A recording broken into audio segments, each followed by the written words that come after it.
Tech Addicts 2025, Episode 12, A Switch and a Swivel.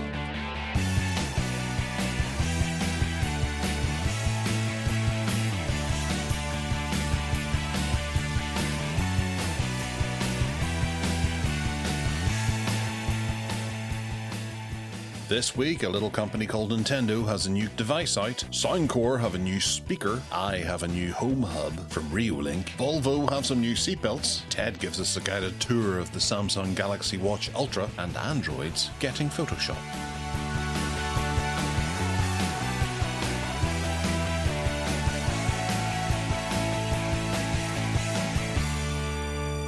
Hello and welcome to the Tech Addicts podcast. It's me, Gareth, back with Ted for another exciting look through the world of tech in what's happening in our lives, your lives, their lives, and Nintendo's life. Ted, you're here with me, aren't you?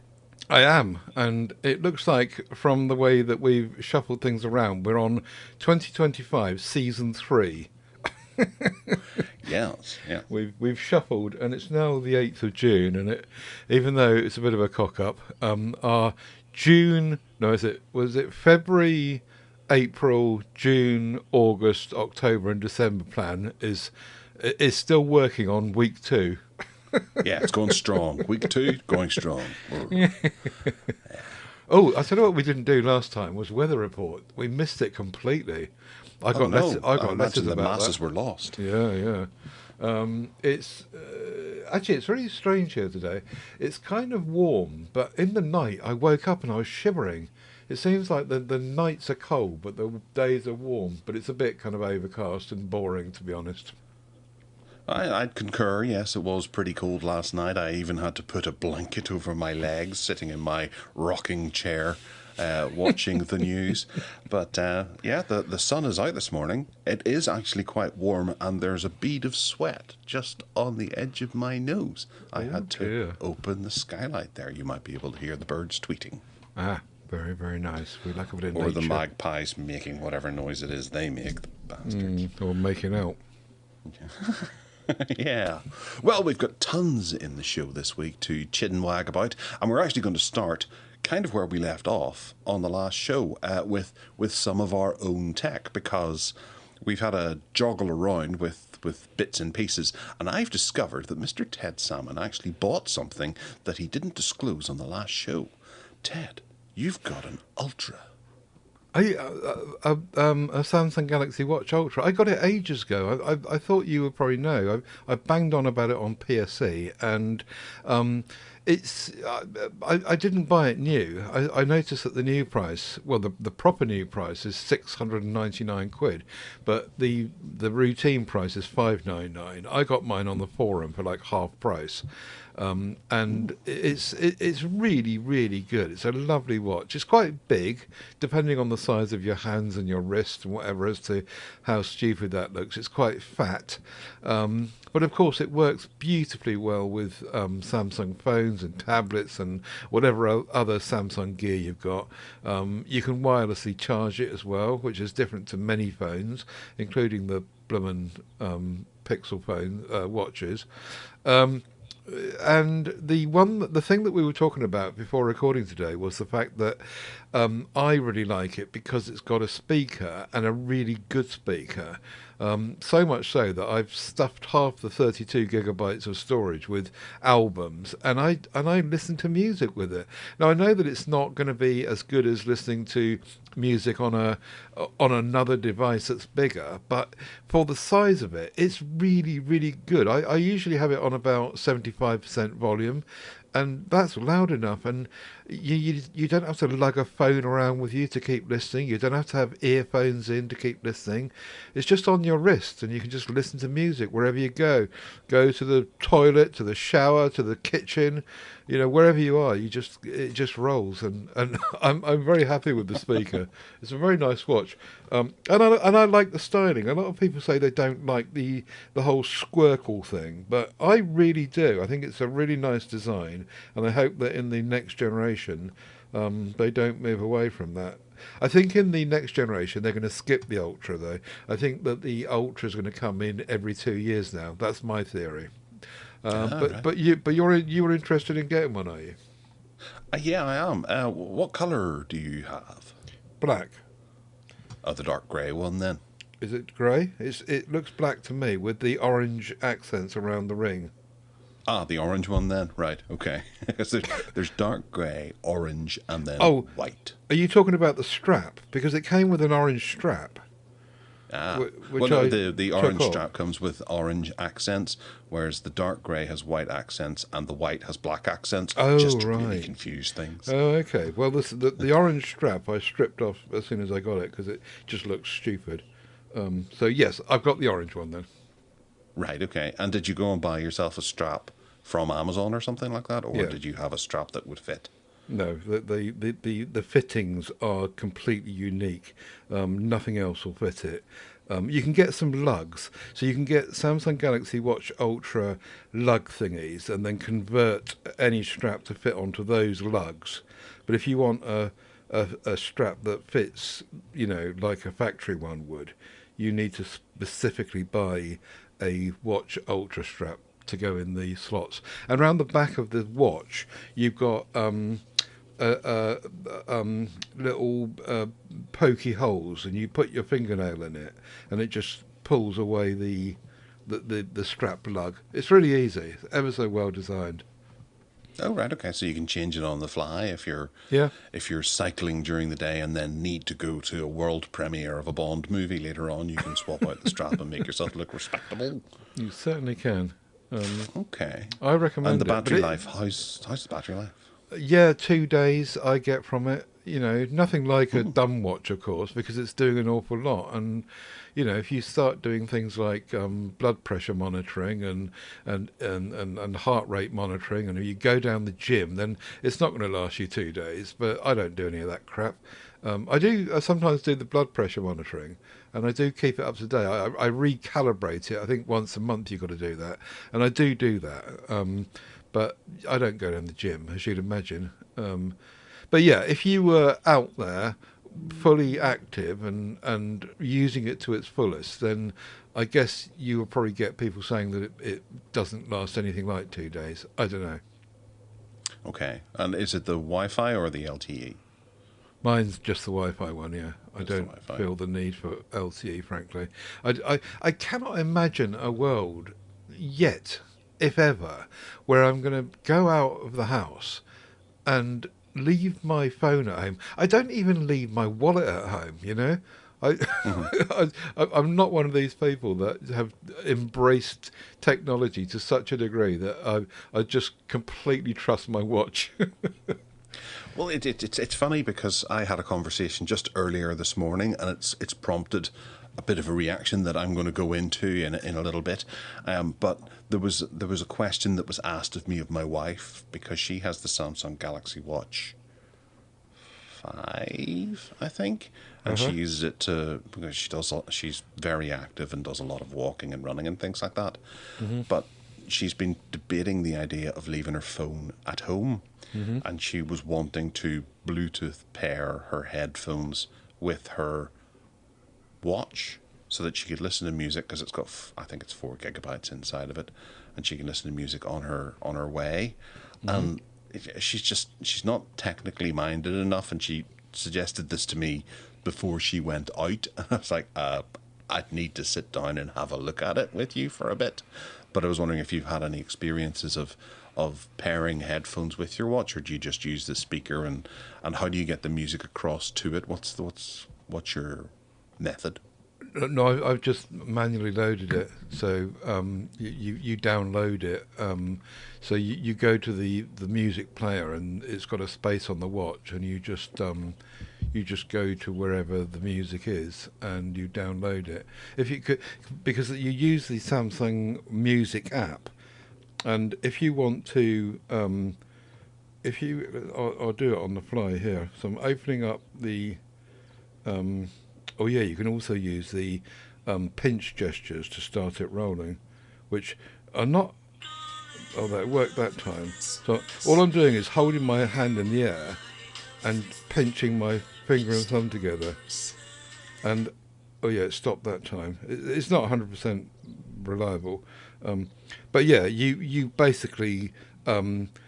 you put whatever stuff you want onto the watch. You just basically side load it, not with a cable. You do it wirelessly from the phone, and the phone interface allows you to do that. It works really easily.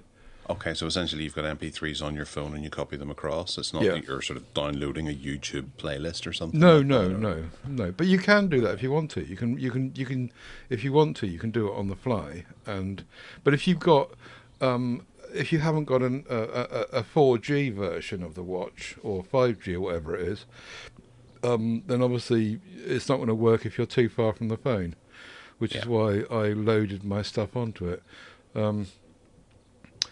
And the other thing I was going to say was that if you are using, I'm not much of an expert on this, so I'm not sure that I understand it. But if you're using your phone, if you're using your watch to like pay in Tesco or whatever, and you're too far from your phone, then you get a bunch of tokens. Is that right? I can't remember how it works now. Or maybe that's how it works if you haven't got an LTE watch. That's right. And also, typically, your operator, if you want to add the watch to your cellular contract, they will typically charge you about 10 quid. That's what I found out. I was trying to do it with EE. I was looking into it with EE, and they wanted £10 something or other each month just to have that functionality on the watch. Okay. Right, okay. Because you've got to pay. It's a separate connection, you see. It's like having another SIM card, really. Yeah. But they gouge you for it because it's probably going to use a tiny. Oh no! Hang on a minute. I think mine is a 4G one. That's right. It is. I take it back because that's why I was finding out about it, because I thought, oh, if that's free, I'll have it and I'll have a play with it, and it wasn't free. Yes, I do you know? I got a feeling that all Galaxy Watch Ultras are 4G ones, and you can't get a Wi-Fi one. Oh, okay. I'm not at all prepared for this item. No. We have listeners. We just decided to throw this in because Ted admitted to this before the show. So I thought, no, we're firing this in because I've got a couple of techie bits that I want to talk about before we get into the news. So I excitedly added it. So it is running Tizen and no. It's Wear OS. It's running. Oh right, okay. Yeah. Oh, I wasn't aware that it had been fully upgraded. I think Tizen died ages ago. I think Samsung still use Tizen for some home, smart home stuff or whatever they call it. But I don't think it's on any mobile devices. I'm just going to the Amazon listing to see what price it's at. Operating system Tizen. That's why it gets stuck. Does in it say Tizen? Yeah. If you go to your link, actually, that you've put in the show notes, it'll say Tizen just under the pictures of them. Oh, ridiculous. That's not Tizen. Right, okay. Well, that's cool. Tell us about your future developments as we go along with this, because anything you happen to discover about it, I am intrigued. It's a lot to bite off, and a watch like this would look ridiculous on my wife because I think I don't know if you've seen Top Secret, but there's a good gag about a giant watch in that, and that's what I think she'll look like if she's out running, and she may end up running in circles because it's so big and heavy and aerodynamically affecting her and stuff like that. So, right, yeah. Whereabouts does it say Tizen? I'm trying to find it. Oh, there, right down the bottom there. Underneath orange. No, it's the very top. It's where it says. Well, it may say it later on, but where you've got the three watches. It says operating system Tizen, memory storage 32 gigabytes. I can't see that, but further down the page, it compare with other items. It says it there. Ah, okay. And it also I see that. Yeah, that's just mad, isn't it?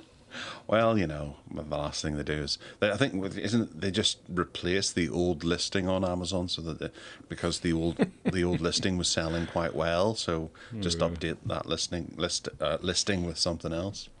Indeed, not one of the scams that sellers do. Yeah. Anyway, right. Well, thank you for that. I'm going to catch up on something that I mentioned last time because I bought the Reolink Hub. and it arrived. I bought it through the subscribe and save and got it for £76 as opposed to that appears to be the wrong link. Oh yeah, so it is. Is it not going very well today? All this, is it? No, it isn't. These recent editions just don't make any sense. But yes, I purchased it for 80. Well, it was going to be. It's typically £100, and then Amazon have a sale on it down to £85, and then I got it for £76 and 48p. If you buy it by subscribe and save, and you have to commit to buying it once every 6 months. But you can just cancel the subscription. I remember now. Yeah, you were saying. So it arrived at £76 and 48p. And it's pretty good. I quite like it. It does a few things that I'm kind of pleased at that I hadn't realised. I did have a bit of a time setting some of the stuff up because one of the cameras I have on the side of my house, it had some sort of botched firmware on it, and I wasn't able to get it to update to the latest firmware, and I had to go through the online help, the chat that was very, very good. I have to say their online chat dude who helped me was excellent, aside from the fact that I needed to climb up the side of the house, take the camera off its mount, bring it down and upgrade it by SD card, which was a real pain in the arse. But I did that, and it started over again, and I had to you take a hacksaw part of it to remove the security mount that's on it, because the security mount has a plastic screw thread, and I turned it to take it off, and the plastic screw thread broke, and I couldn't get the security mount off to get to the QR code to get it to work with the new setup. But other than that, it all linked in once I got it set up, and now I have the Reolink device sitting in the living room, and it picks up both the cameras, or all three of my Reolink cameras around the house, and they don't require an SD card in each of them. They go into the Reolink unit itself, which I think adds an extra layer of security onto it, because I've had in my previous security cameras that have had SD cards in them, on really cold days or really hot days, the SD card has become corrupted. I don't know if it's anything to do with the weather or whatever, or what have you, but it's just that little extra level. So I've now got a full terabyte sitting inside of this Reolink thing, and it records all the cameras into it, and I can go into it and see anything that happens. I can tailor a lot of notifications so that it has a little alarm on it, so if someone walks up the driveway, it'll go off to let me know that someone is approaching the house, and then someone will hit the doorbell, and then it'll go, oh, there's someone at the door. And it can send notifications through to my phone and my tablet whenever I'm outside of the house, and I think your watch as well. There's a web client, so I can sign in and have it running on my computer whilst I'm sitting at my computer, so I can monitor all my security cameras from my computer, just through the web browser. No need for an actual client to install. And then because Linux is so wonderful, I set that up to be a web app and put it into or an applet, sorry, and put it into that. So I just click on the toolbar and it'll open up all my cameras, and I can see them if I hear something suspicious happening outside or I get a notification. Great. Absolutely brilliant. Dead chuffed with it. And I would say that perhaps you don't need the hub if you're happy enough to have SD cards in all of your cameras around your property. But it just adds that extra level of one less thing to be concerned about, I suppose. And it's quite cheap. It looks quite pretty. It makes noises itself. And anyone can access it. My wife now has access to it as well, and she can go in and have a look at it anytime she wants. And it's a proper hub as opposed to just apps for cameras. So it's good stuff. I like it. I'll let you know if anything happens in the future on it. If you get any burglars. Well, yeah. I am planning on heading away fairly soon, but I feel confident that this is going to cover it.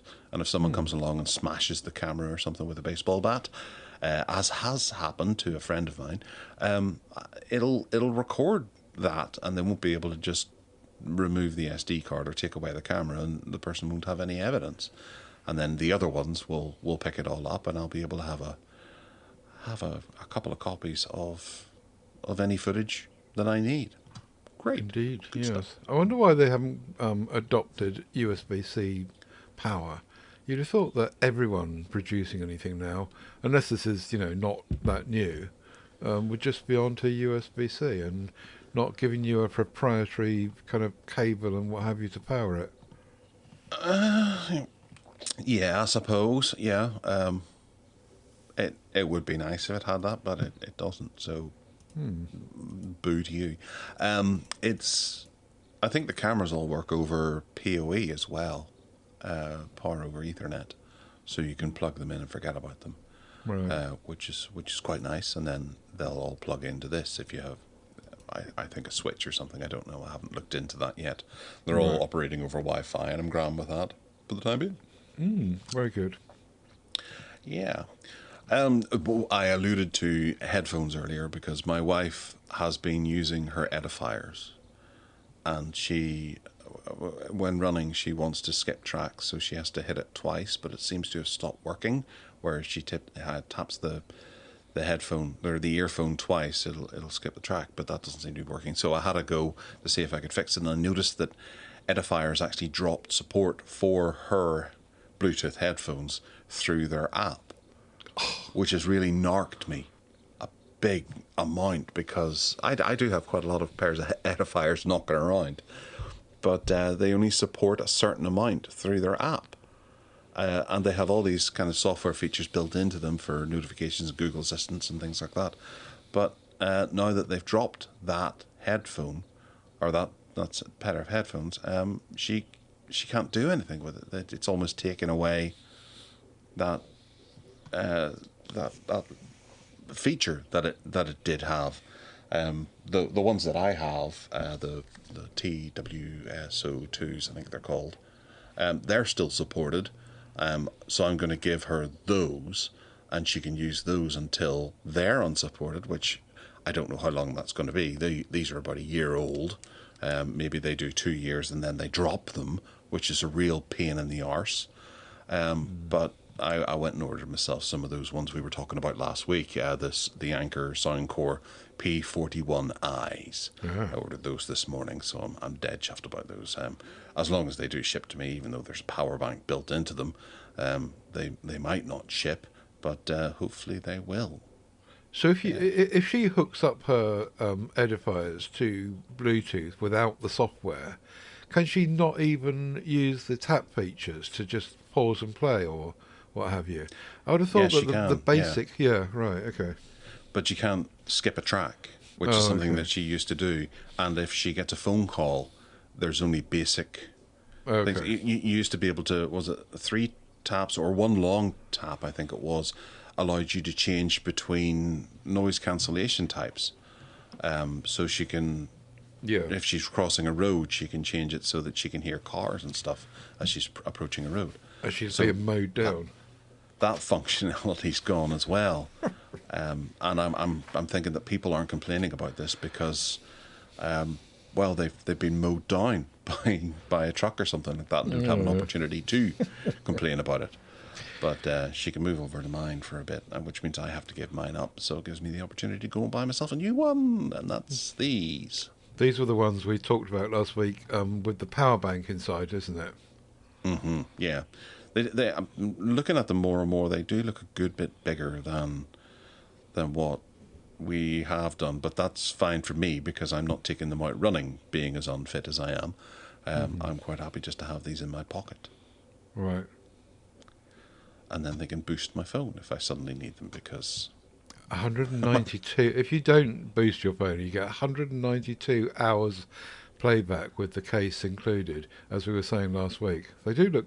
It looks like a really nifty idea. Yeah. Which means that should be able to successfully handle one of our podcasts, because our time is ticking on as I babble about all this nonsense. So we're going to jump into the news and fire on, because there's quite a few stories that have happened this week. The Nintendo Switch has been released worldwide, with stores opening at midnight for fans to purchase the long-awaited console. The device has been a huge success in pre-orders, with the retailer, was it Curry's, selling 30,000 units in pre-orders, which is their biggest ever gaming pre-order, which is insane. That's a lot of units. There are some initial concerns over the high game prices that are coming along, because the Switch 2 games are slightly more expensive than Switch 1 games. But it does have a really good release lineup that's obviously selling the consoles that people want to buy, with Mario Kart World and the Legend of Zelda games working on this nicely. So, Ted, you have a Switch. Are you going to upgrade to the Switch 2? No, I haven't got a Switch. I've got a Switch Lite. Oh, yeah. Well, it's still a Switch. Well, yeah. The trouble with me is, as you know, is that all of these gaming machines that I've got here, well, there's not that many, but they've all come on the back of discussions on Tech Addicts, and I get them in full of good intentions, and I never touch them. Honestly, I never do any gaming of any description at all. Super Mario Kart World, it's a good game, and it's really nicely designed, and it's lovely, beautifully executed. But after 10 minutes of racing around, I just get fed up with it. What's the point of this? It's a bit like my attitude to watching horse racing. It's like, oh, right, okay, there's some horses running around a track, so what? Or watching athletics, people running around a track, And I think, well, selling. How much does this thing? What did this thing cost? Do you know? No. Well, it was the prices of games I was looking at, because the new games are £75. 75 quid for one game. For the Mario Kart World, which is that's a heavy price tag for anyone. You compare that to what you get off Steam, and if you buy a Steam Deck, you can just wait for a sale and get a game for like 2 or 3 quid. That takes some devotion from people to go out and pay 75 quid for one game. How much is the what's it called? Switch 2. Switch 2. Let's see what Gemini says. $499 or thereabouts. Yeah, 449. Oh, 395.99. So 395, or with the Mario Kart World bundle, it's 429. Oh, okay. But anyway, there's only one game for it, isn't there? Oh no, you said 2, didn't you? Well, it does have a lot of games available, because it's compatible with the older Switch games. But for the new world of games coming in, there's a bunch of games announced, and that's one of the strengths. Is obviously it's got a strong gaming library already there, but I saw a list of some of the games. There's Metroid Prime 4, Donkey Kong Bonanza, and Super Mario Party Jamboree TV, but they're not available at launch. You'll have to sit and wait for those to come along, which is good, because to buy all 4 of those will be 4 times 75. Let's see if we can work this out. That's 150, 300 pounds for 4 games. Brilliant.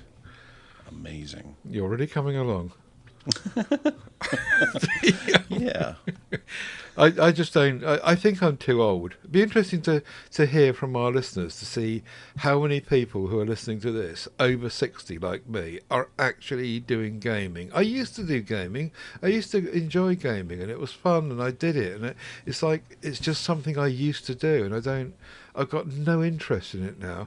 But from what I've seen of this Mario Kart game, technically, it's very, very impressive. The screenshots and the video look spankingly good. If you can be wowed by that and get sucked in by that, then fair enough. Well, it's one of those dilemmas, I think, that most gamers have. Obviously, this is a big, expensive games console that isn't quite up to the level of the the technical splendor that you might get from a PlayStation 5 Pro or the new Xbox, the latest, greatest Xbox, or even a strong Steam gaming rig. However, as we've seen repeatedly, and this seems to be a mistake that so many manufacturers tend to make with gaming consoles, is that it isn't the power of the game console. You can show off wonderful graphics as much as you like. It's entirely down to that old basic of the Game Boy versus the Game Gear versus the Atari Lynx. You know, each of those consoles had their positives, and the Game Boy was the game library. It wasn't the power of the console. It looked the crappiest of the bunch, and it's unbelievable that it wasn't the biggest or it was the biggest seller of the three of those. You know, the Atari Lynx 2 and the Atari Lynx were more powerful consoles, and then the Sega Game Gear was the king of those consoles, but it didn't show in the sales. Nobody really cared. They wanted a good game library, and that's what the Switch 2 brings with it. It has the launch of titles that are really going to incentivize someone to buy it, and that's why they're seeing big numbers. It doesn't matter the power that's in this handheld games console or what that can extrapolate to whenever you hook it up to a TV. You know, the Steam Deck is doing very well, and it's nowhere near as powerful as the likes of the Legion Go S. But the Legion Go S is hardly setting the world on fire, especially even now that it's got Steam OS arriving on it. It's still such a niche product that they're only going to sell a very small amount. Everybody wants this because it's got a lot of games that you know are going to be good fun. And to hell with specs, as long as it runs well and it's good fun. That's what people want. Sorry, rant over. No. I completely understand. It's just not for me. But hopefully, and there's enough people listening to this who it is for, and you know, good for them. A couple of comments in the group, in the Mewe group, from people that have pre-ordered them or ordered them. You know, I think they're kind of saying similar things to me, really. Is that one person said that they only ordered it so they could play the new Mario Kart game because it's so impressive. The only reason to spend 400 plus quid just for that one game. But yeah, maybe in time that'll be padded out with newer titles and they'll be equally as impressive and not last generation. I'm sure these games don't feel last generation, but yeah. Well, you know, it's one of those things. You buy it. There is only really one game to play on it anyway, and as soon as the next one comes along, like Metroid Prime 4 is the one that appeals to me. And it does look fantastic. I have enjoyed the Metroid Prime games in the past, and even just the Metroid games from the original NES and SNES. But you know, it's down to what you actually want, and having one, it allows you to be able to get that slightly higher quality of game that you may expect. You know, Nintendo's own titles are super high quality. High quality. I do agree with that, and they always have been. And back in the day with my SNES machine, I was all over it. I loved Super Mario World, as I've told you before. But looking at it now, the graphics are just laughable. No, they're not. They're gorgeous. They are beautifully gorgeous. Yes. I won't hear of it. All right, moving on. Microsoft has promises. The other thing, before you move on, the other thing to say is that it might also be different for someone, like in your situation, for example, who lives in a family, and you've got a son who might well be enthusiastic about gaming, and you can do that with another person. And I live alone, or at best with my 89-year-old dad, and you know, there's no one around me to. When I was into gaming, generally I was doing it with other people, and I can remember going over to my mate's house, and he had a Sony PlayStation set up with a steering wheel and pedals, and we had great fun together doing that. It was more of a social thing than sitting hunched up in your bedroom playing games on your own. Yeah, I sat with my son beside the Spectrum here, and the two of us were playing Manic Miner together, and he just do it Game About, where he plays until he dies and his game's over. Yeah. Then I play until I die, until my game is over. That was how multiplayer games worked, and it was wonderful. You just had a laugh with the person you were with, and sometimes they had a good run, sometimes they had a crap run. Mm-hmm. Which reminds me, actually, Retro Recipes is trying to buy the Commodore brand entirely, like the whole company. And they've got a really good plan for what to do with it. And it's worth going onto YouTube and checking that out if you're interested in Commodore. I forgot to put that in the show notes, but it's a packed set of show notes, so there wasn't time for it. Sorry, Retro Recipes, but good luck with that. Right, moving on to the next thing is Microsoft has updated its Windows Hardware Compatibility Program, WHCP, to ensure consistency with USB port functionality across Windows 11 devices. There's new rules that require all USB Type-C ports to support data, charging and display functionality, and also a mandate compatibility with USB 4 and Thunderbolt 3 peripherals. This change aims to end all this kind of USB port confusion that is going about, and it's a real nightmare at the moment. And it provides more of a seamless user experience for when you're connecting your device to another device or peripheral or whatever. The new updated WHCP will be implemented through the Homeware Lab Kit that will continuously update with every Windows release. Ted, you're a Windows user. Are you excited about this? I think it's very helpful that it might go some way to standardising it, so you know what you're getting, and you know.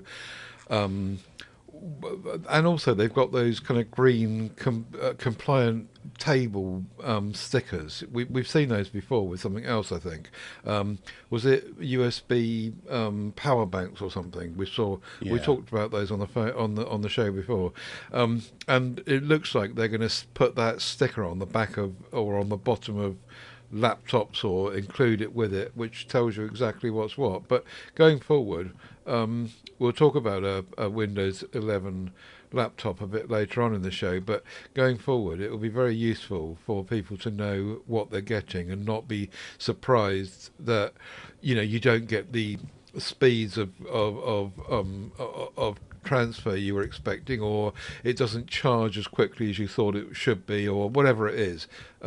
So universal USB being universal was always the idea, and it just never has been. So good for Microsoft. This is a step forward. It is, yes. I'm quite pleased at this. There's nothing worse than that. Well, we'll see if it really does bring stabilization to the universal name. Mm-hmm. All right, the Soundcore Boom 3i is a new rugged outdoor Bluetooth speaker that is designed for portability, durability, and to sit in Ted Salmon's drawer for the next 12 months, only being used once in a while. I'm not buying one. Well, you should, because it features a 50-watt output, IP68 water resistant, a 16-hour runtime, making it suitable for like camping trips and outdoor activities. The speaker also has a strong bass response with bass up 2.0 features, and can be paired with another speaker for true stereo sound. I love that feature. There's an app which offers various different functions that include message recording and playback, and it's got this pretty swish little dust removal system as well, which is kind of cool. I'd love to see how that works. I don't know if there's any videos of how that works, but the AI generated imagery doesn't quite show it effectively. What do you think, Ted? You're not getting one of these, but for $190, should someone else get one? Well, it depends on their lifestyle, really. The one feature that you didn't mention there was that I think possibly for the first time it's protected from salt water. Most of these devices say, when they say that they're waterproof and weatherproof and whatever else, they say, yes, only tested in clean water up to so-and-so, blah, blah, blah. But they're specifically saying salt water here, which means if you're the kind of person that goes down the beach and actually wants to go and lay on your lilo in the water and have your speaker around seawater, then that's going to be a big difference. The other thing I was going to say was that Bass Up 2, I can't imagine, I've used Bass Up 1, I can't imagine what they could possibly do to Bass Up 1 to make it, usefully stronger in terms of bass. The bass up thing is ludicrously bassy. I just turn it off because it's so stupidly bassy, and now they're making it even more bassy. I can't imagine anyone turning that on and using it. It doesn't say if you can actually tone it down and use bass up 1 or either, or maybe it's just on or off, so you get bass up 2 or none at all. But anyway, it does look nice. It looks like it's got nice buttons to control it across the top. It looks like it's got a strap housing on the top too. So there's no indication that I can see here. Oh, yes, there is. I was going to say not how big it is. 210 millimetres long, which is about a foot, isn't it? Or getting on for a foot. So it's not a huge unit, but it has got strap lugs. And yeah, it looks very nice. It's perfect for a beachgoer, I say. It is, yeah. And I'm just looking at the Soundcore website, and it's currently $189.99. And then there's a coupon code that you can get $40 off that. And then if you were to sell your Boom 2, did you say you had, or the one, or the other one that you have? Then you could reduce that maybe by another 80 quid or so. Yeah, I suppose you could. But it's a bit wasted on me because I don't go to the beach. This might encourage you to. I don't need it. I've got too many Bluetooth speakers. Stop encouraging me. All right. Well, there's going to be some movement on Bluetooth 6.0 technology because there's a new set of headphones from Edifier, the Doo Ace on-ear headphones that are lightweight, way less than 100 grams, that is. They offer AI-based noise reduction and multi-point pairing. And they have a game mode for reduced latency. They have a limited audio codec support, but they have a shorter battery life, and they're coming out now. They're $32, but they're Bluetooth 6 and really light. So what do you think of these? Do they look nice? I was trying to do a bit of background reading on what Bluetooth 6 brings to the party, and you've covered some of those things there. But there's new high-resolution audio codecs, ultra-low latency. So for gaming and for media consumption, they're saying that the new version will just bring totally detectless, latency. So which is good. It's also got randomized RPA. Resolvable private address. This feature focuses on enhanced privacy, blah, blah, blah. It restricts third-party entities from tracking device activity, adding a layer of security that wasn't there before. It's got AI and machine learning stuff going on, as you might imagine. It's just a step up, really. And the news here is that this company has been the first one to, in China only, incidentally, at the moment. It's called the Doo Ace, Doo Ace, and for 24 quid. 24 quid. I mean, they're going to be crappy headphones, aren't they? But it's the first one out of the gate with Bluetooth 6, and that's why it's made the news. Well, I have been a bit harsh about Edifier, I suppose, so far in the podcast because of them dropping support for excellent headphones that cost a good bit more than these. But I will say that I have loved Edifier because their sound quality is particularly good for their price, and I think they're very, very hard to beat. You can beat them, but they're very hard to beat. And Well, I would be interested in having a go with these just to see if it is phenomenal. I find that on a windy day, Bluetooth can be very badly affected by a big, sharp gust of wind. I just find that incredible. That it almost like blows the data away that's going between your phone and your headphones when you get hit by a very big gust of wind. Well, apparently that kind of thing is what Bluetooth 6 is tackling, and also like the range is up to 300 meters, which normally with Bluetooth I think it used to be 30 meters, didn't it? If it's now 300, that's 10 times the distance you can expect from it. So maybe Bluetooth 6 is kind of more important than we're giving it credit for here. Yeah. Also, the girl in the image who's wearing these, she's AI generated, isn't she? Oh, probably. She looks very young as well. This first pair of £24 headphones are clearly geared at kids, aren't they? Yeah, oh, absolutely, yeah. So they can destroy them, forget them, leave them behind, and not have a massive impact on their parents' finances. Yes. Absolutely crucial. All right, well, contain yourselves. We're going to go somewhere really exciting. We're going to Volvo. Yeah, that's right, Volvo. Volvo's latest safety innovation. Volvo's introduced a world of first multi-adaptive safety belts, which are called the EX60. These use sensors and real-time data to provide like perfect sort of kind of tension in the event of an accident. And it's a pretty good seatbelt system that features 11 profiles that adapt to traffic variations and the person wearing it, ensuring that there's going to be like a higher load for larger occupants, and a severe crash will and during severe crashes, and then an easier load for smaller occupants during like a severe crash. So they're taking the person's weight into account as these adjust.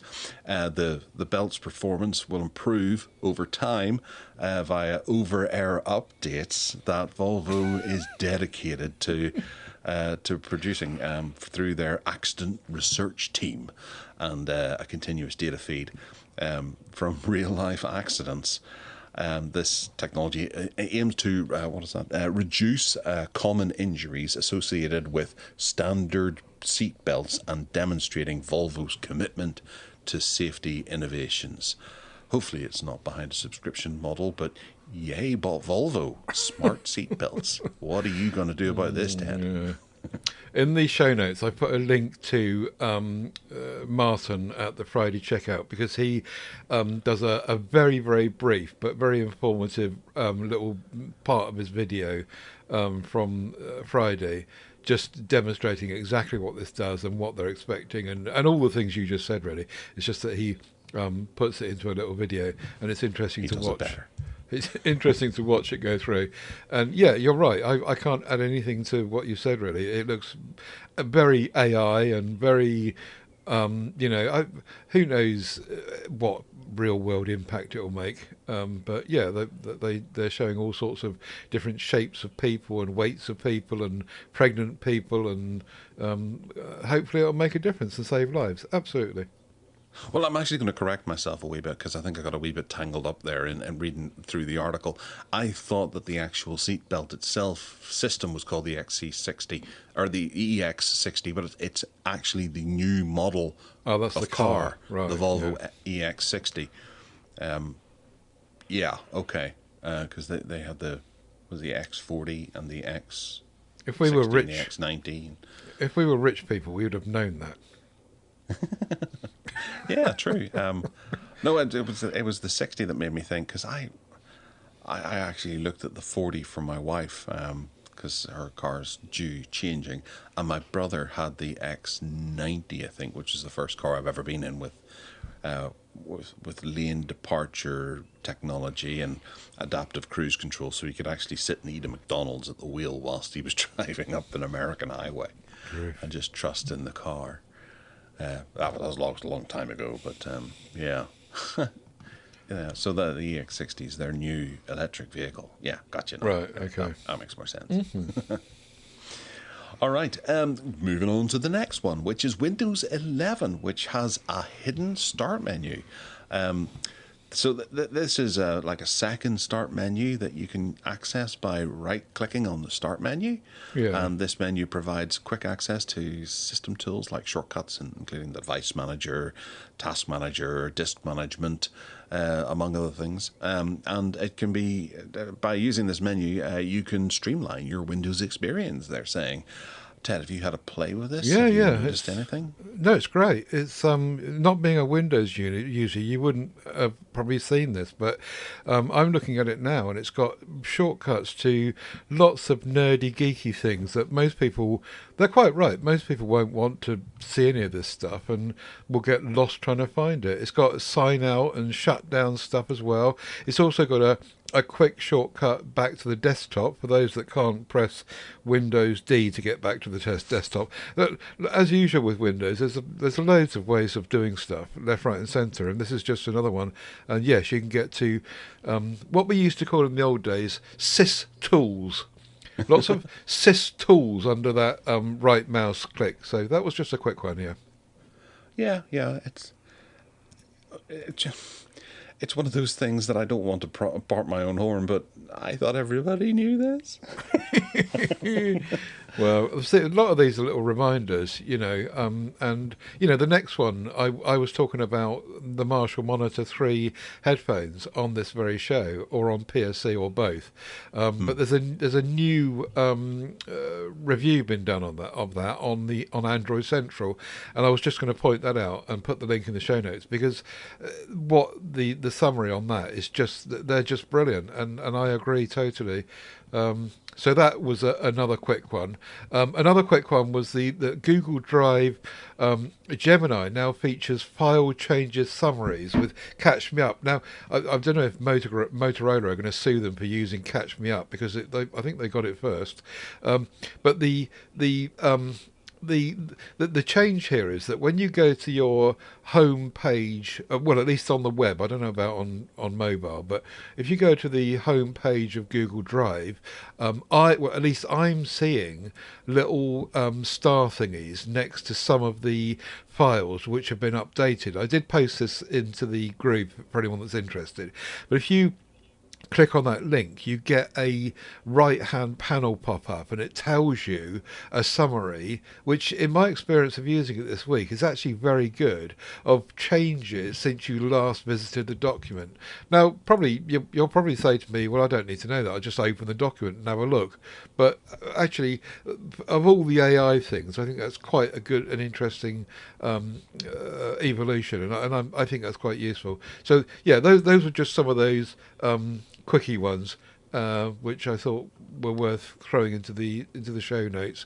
You got one more though. Well, yeah. There's nothing like a quickie on a Sunday morning.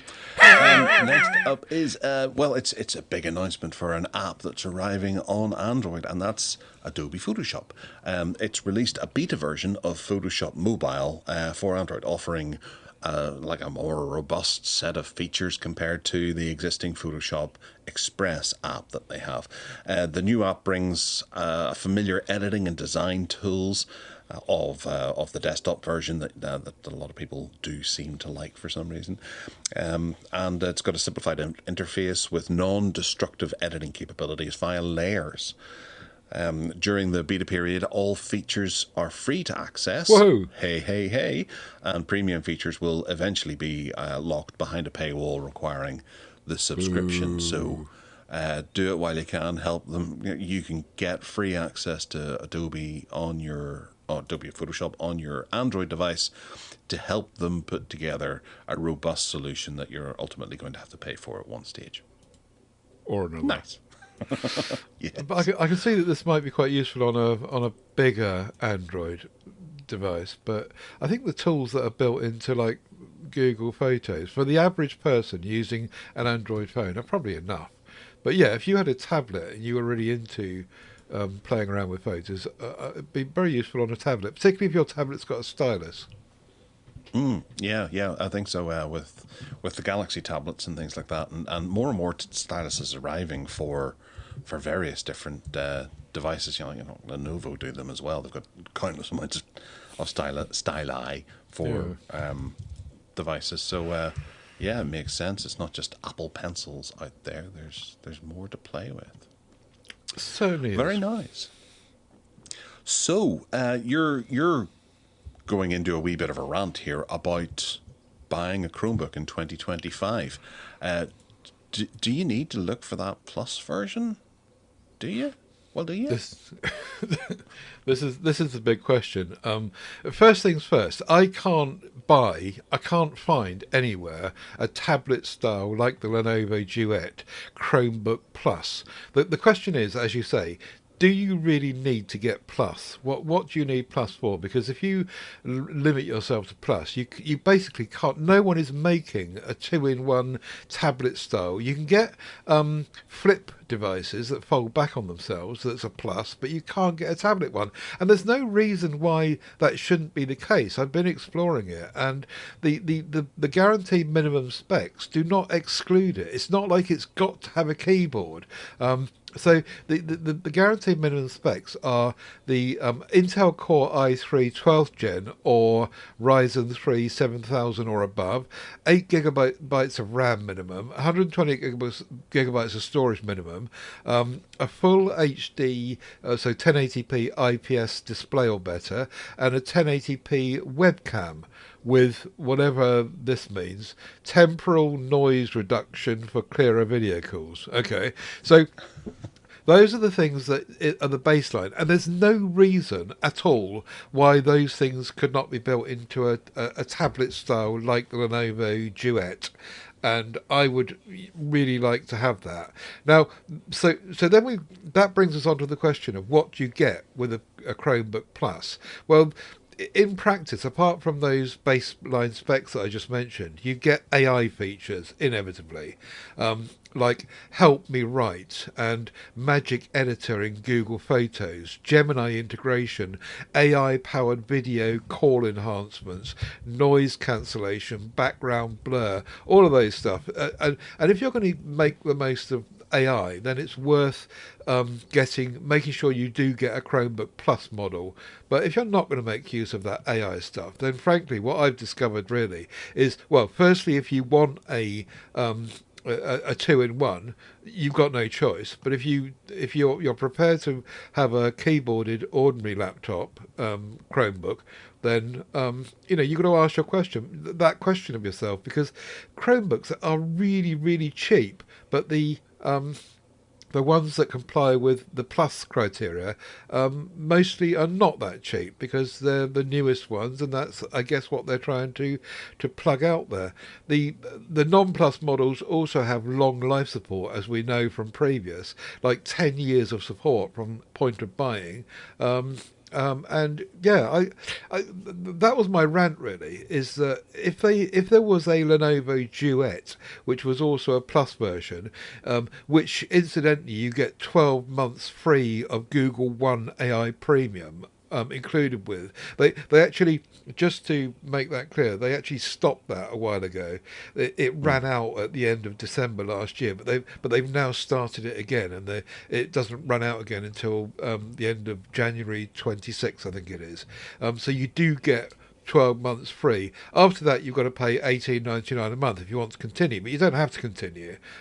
So you could argue that if you take the value of $18.99 a month for 12 months, you'll pay for certainly a Chromebook, not so highly specified, but if you want a bigger version, if you can justify that to yourself by saving the cost of the AI, then you could do it. Anyway, my rant was, yes, I want a tablet-style Chromebook Plus.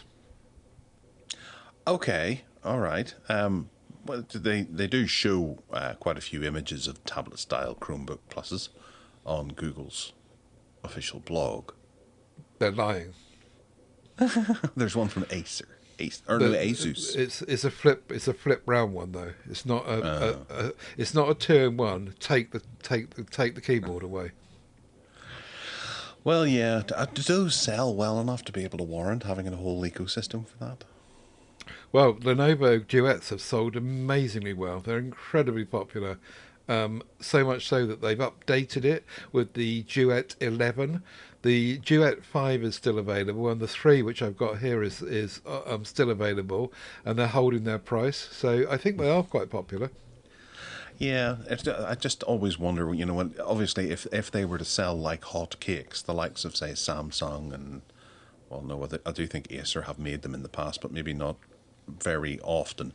But other bigger manufacturers would start trying to take a piece of that pie, and it just makes me think that Lenovo has a little bit of a niche, and people tend to go to them like yourself who want those, and they're happy enough to provide that because some of those bigger companies can do that, where they can do a sort of limited run almost.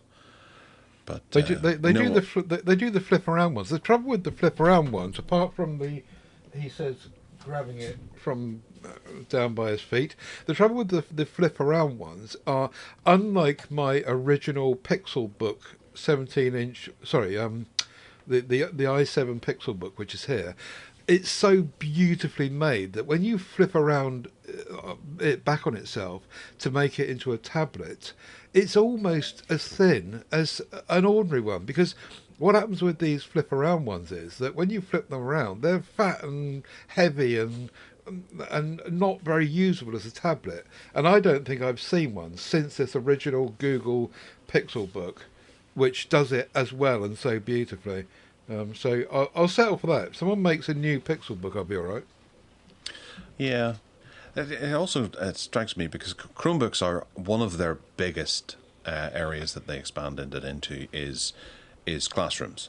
Because they were a nice, cheap, reliable computer that was to the point that classrooms could have them en masse. And you've seen those images where they have like pretty cool little racks where they put their Chromebook in to charge, and then the kids take them out during the day. But actually, I've noticed more and more, speaking to other parents who are moving their kids from primary school into secondary and grammar schools, that there is now there's one school in particular I can think of that requires all kids to have an iPad, so that they're not lugging a whole load of books into school. And I thought, an iPad? Grief. At the age of first form, which is what, 12 or 13, a parent having to buy an iPad every time their kid breaks one, or in the school, they throw their bag down and cracks the screen or whatever. Well, someone nicks it. Yeah. Well, I suppose that's probably harder with logins and things like that, but I guess you can work your way around it. I think a 12-year-old's going to be able to do that too easily. But it's much more attractive to have an iPad than it is to have a Chromebook. And I'm thinking that perhaps Google may be actually starting to lose that war, or not that there really is a war, but that they lose that fight for the classroom. And if they're going to do this, where the Chromebook Plus comes along with these better features, and they're highlighting that there's new features for teachers, they're actually going to price themselves out of the market. And if you're going to be spending up to about £400-500 for a Chromebook, why don't you just get iPads for everyone, because they're about £300. Or Android tablets. And that brings me to the my final part of the rant, really, is that my theory is that no one's moving on this particularly because they don't know what Google are doing with merging Chrome OS and Android. And if somewhere down the line they're creating hardware that won't run properly with Chrome OS / Android, then they're going to be in stuck, having given people 10 years of support for whatever they produce. Well, yeah, absolutely. That they could be shooting themselves in the foot there. And if they're, well, it might be one of those cases where people just move on anyway, and that 10 years will quietly disappear, and there'll only be a few people giving off about it not existing anymore if they were to get rid of it. I do wonder about the future of Chromebooks as to whether or not they are going to carry on doing it. I see an update arriving for my Chromebook every week. I don't care what's in it anymore, to be honest. I'm sure there's lots of lovely features and things like that, but I think most of them are just like very slight feature updates or bug kills and things. Yeah. So it just feels like it's an ecosystem that's drying up.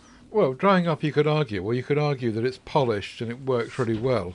But as I say, I think in the background it's all kind of drying up to some degree because of nobody quite knowing what they're doing. Even Google themselves possibly not knowing quite what they're doing about implementing this merger with Android.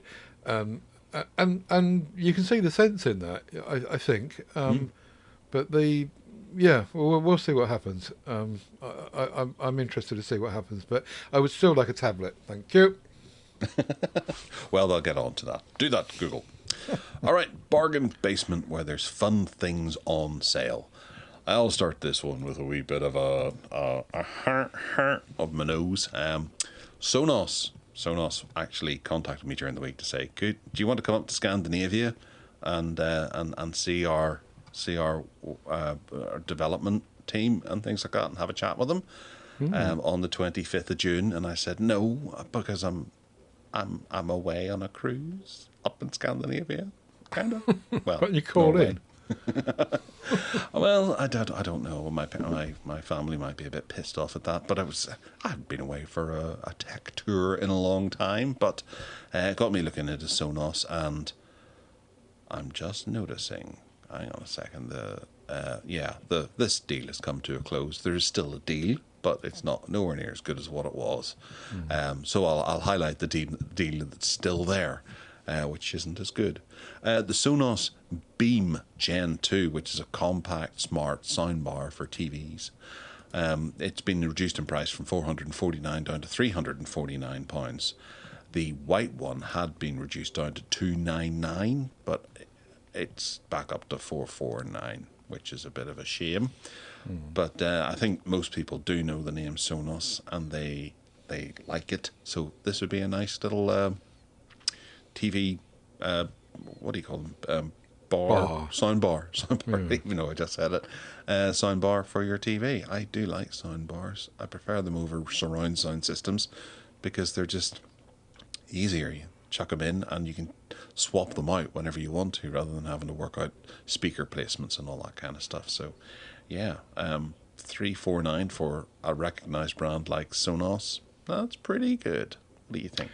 I've never had a Sonos device of any description, never owned one at all, and also I've never had a soundbar ever, unless you include the Roku stream bar, which is not wide like this, but it sits under my telly. In actual fact, I was watching a film the other day with my soundbar, and I was quite surprised. I was quite near it, and I was quite surprised how it was throwing the stereo around. I was quite impressed. But no, I've never had a proper soundbar, and I've never had a Sonos one of any description. Yeah, no, that Roku one was pretty darn good for the price. I had one as well for a while. Well, my daughter uses it now, and she loves it. But it doesn't. Whenever it comes to something like Sonos, they're just such a good quality hardware company that paying that little bit extra to get one of their decent soundbars, because they are launching the Sonos Arc Ultra soundbar for £1,000, which is gonna blow your socks off, strip the paint off your house, and give your wife a permanent orange afro, to quote Dan Aykroyd. But yeah, that means their Gen 2 Sonos Beam has been reduced in price for clearance. I also noticed in the news this week that Marshall, for the first time ever, have made a sound bar, and that looked quite nifty.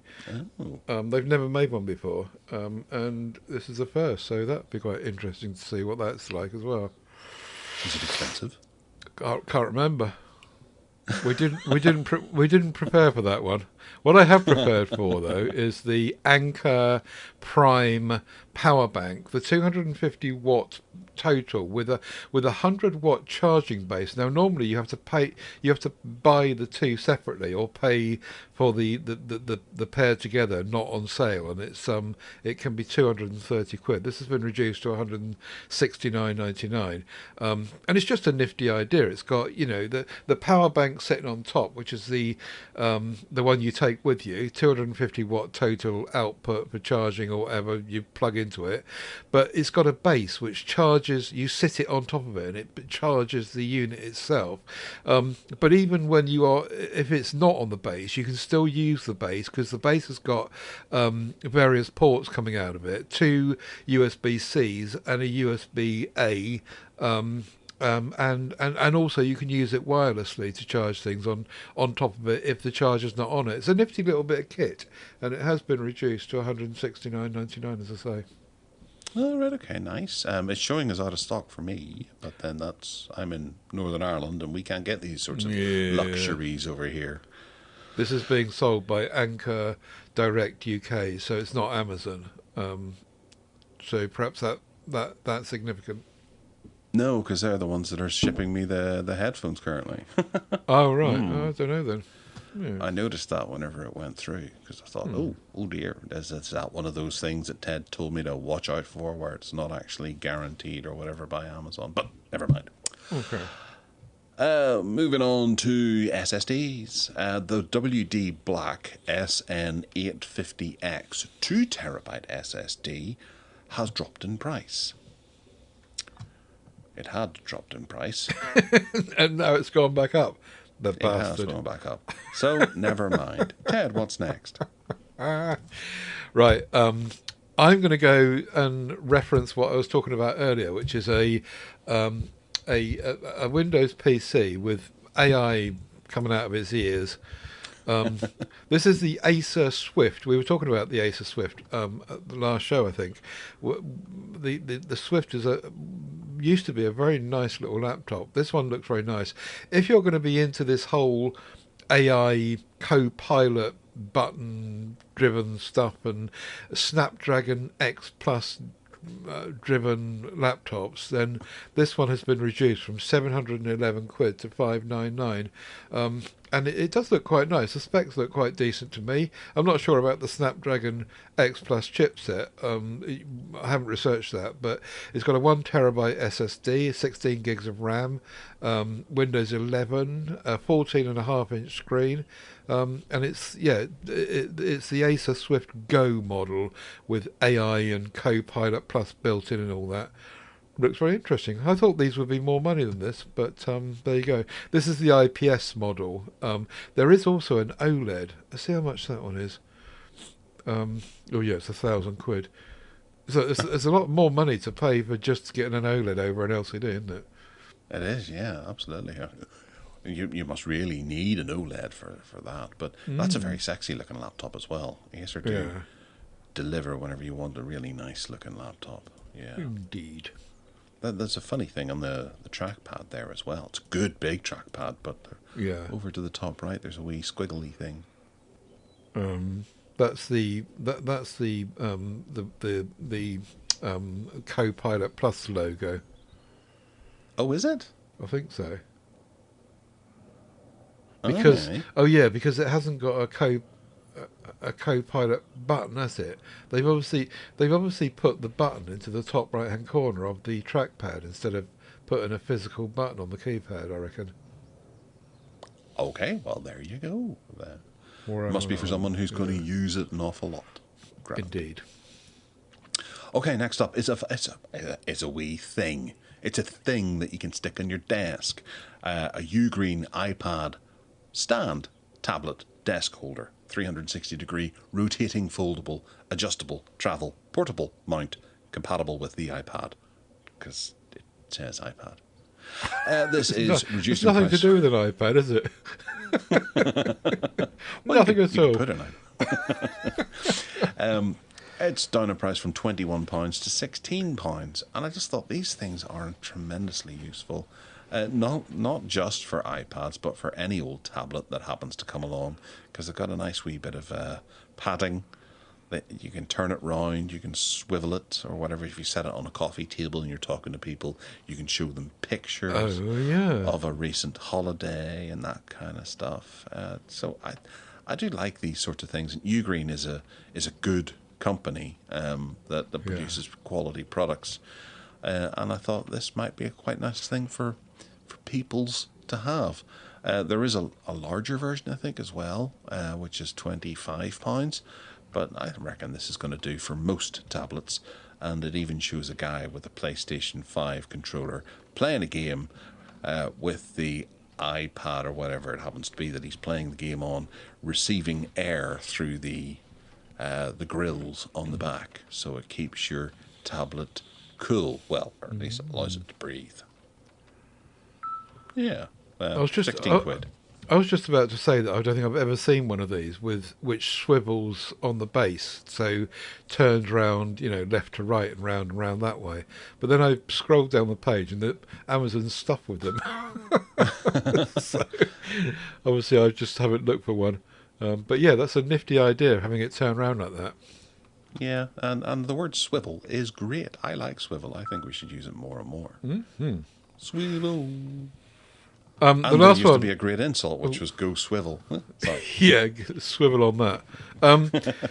The last one is not a particularly now reduction, as was pointed out to me in the group, but it is still a really good bargain because the Pixel tablet, which comes, this is a 256 gigabyte version with 8 gigs of RAM, but also bundled like it was in the very first instance with the charging speaker dock thingy. And I had one here for a while, and it's ever so nice. It's really good. The speaker's really nice. And it's available for 399 quid. It started off at 699, and it's now 399. But as someone in the group pointed out to me, don't get it from Amazon, get it from John Lewis, because if you buy it from John Lewis, and I'll put a link in the show notes, it's not only the same price at 399, but you also benefit from John Lewis's 2-year warranty thing. So yeah. So don't get it from Amazon, get it from John Lewis. But yeah, $399 for those both components of that, I think is really nifty. Well, it is showing us currently unavailable. In Amazon? Or in John Lewis? I haven't seen it on John Lewis, but yeah, on Amazon. No, on Amazon it's not showing as unavailable here. So yeah. That's another Northern Ireland thing. What are you doing? You making your lunch? No, my wife just stuck her head in to tell me that something has happened, which I'll probably have to go in a minute. Right, okay. But we'll round off the show just to say, yes, thank you for tuning in.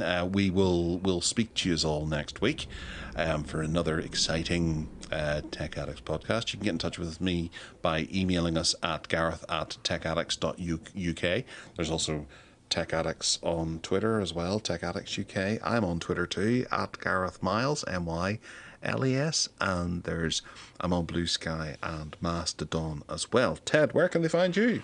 I'm on Blue Sky and Mastodon as well, but I'm mostly in Mewe, and if you want to go to our Mewe group, then please do. TedSalmon.com has got the links to all of our Mewe groups and all of our other audio podcasts, so do head that way. And if you want to buy me a coffee to help me and encourage me to keep things going, it's at paypal.me/TedSalmon. Thank you so much. All right. Well, we'll talk to you all next week, and have a lovely week. Enjoy the rain and the sun and the heat and the cold and all that. Take care now. Bye.